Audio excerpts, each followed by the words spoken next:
People line up to vote in the primary election aimed at selecting democracy candidates for the September elect. Read More Hong Kong. Hundreds of thousands of Hong Kongers turned up over the weekend to vote in an unofficial two-day primary election held by the city's pro-democracy camp as it gears up to field candidates for an upcoming legislative poll. The exercise is being held 2 weeks after Beijing imposed a sweeping national security law on the semi-autonomous territory in a move widely seen as chipping away at the one country, two systems framework under which Britain handed Hong Kong over to China in 1997. It was passed in response to last year's massive protests calling for greater democracy and more police accountability.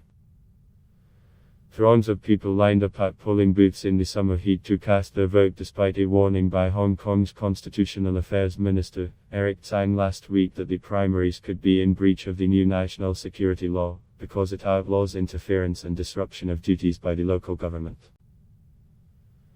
Organizers have dismissed the comments, saying they just want to hold the government accountable by gaining a majority in the legislature.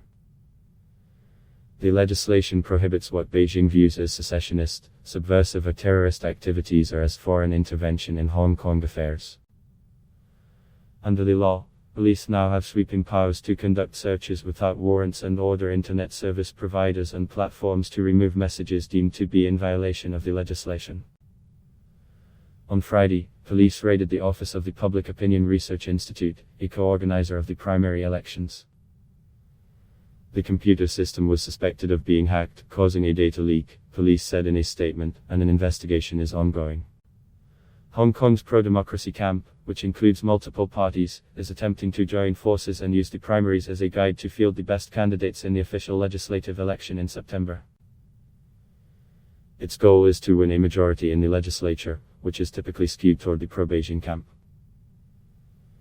To hold the primary elections, pro-democracy activists had raised money via crowdfunding. They pledged to veto the government's budget if they clinch a majority in the legislature. Under the Basic Law, under which Hong Kong is governed, City Leader Carrie Lam must resign if an important bill such as the budget is vetoed twice. On Saturday alone, nearly, people voted at polling booths set up across the city, exceeding organizers' estimates of a turnout over the weekend.